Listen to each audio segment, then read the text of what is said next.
sibona kosisi bethu umhlololona siyawazi indesakhula sibona kophuti bethu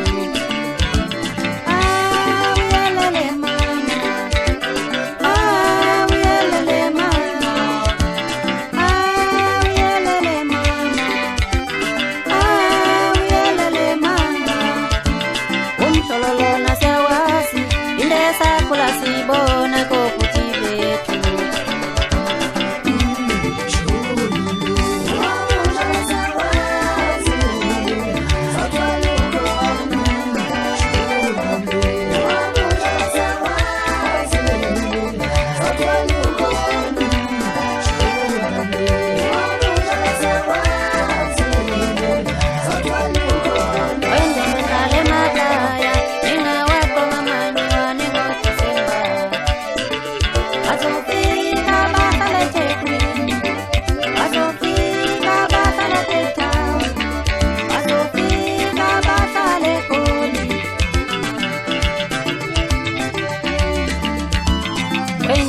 Lojinga nina nalala kanjani kukhabakazi wentombiza lojinga nina nalala kanjani kukhabakazi wentombiza kwanonshinga nina nalala kanjani kwanombanjana wentombiza segcina nina nalala kanjani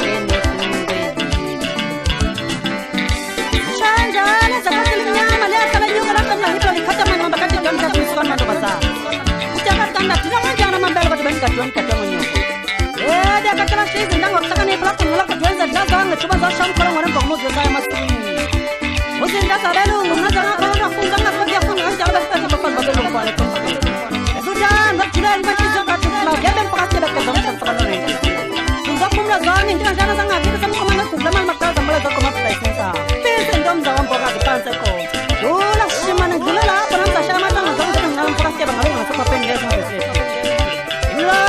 Salah tadi nggak cisna cile bati rekyo kita bangga. Dan karena apa bang advocate di jalan dia macam mobil piku mangga dan salah wajib lembusin. Dia nyoni jabu tu kalau sendiri lepas nggak apa panjang selapan jelas saya gotong ini. Mungkin bukan ini kumba, ini kan yang pilih saya biar kan ya bulala. Kan dukaan nama menyusai mal ngumanga jempan atau jangan ya mal ngana ngaka. Yakin dan nanti saya juris mamon dia. Aja ni malah kalau penuh pucai lobal malah kalau nggak pucai kayak banyo. Kusah mina jalan suka siman kemasan itu sendiri dalam aja. Tapi saya jalan nggak pucai dengan sama bela siapa sekolah musuh. Wah bang jalan kan lepas jalan gunung kaca sanam kaca padam kan kiri somsa pergila. Ilom sana nom jangan nom kalau kau jangan bela kan sama makalon wake. Langsung saya nak nasa pasal kalau advocate itu fokus body punggulang fokus berdasin bahasa apa macam. Awenin. Ni dokter dia cuma sana bapak nani saya penuh berzita. Oi Jenny. Pada satin zon bapak nabak. In pada satin bapak dan pakai line up. Ini apa nih gini bapak wendau sin. Hey. Enggak ni bapak dah ngaku bapak tabakan. Ini weh kita belum pernah dia kan cara cula leh pun belum pernah nanda baca. Tapi malah dia mana keluar malu mamu melacak.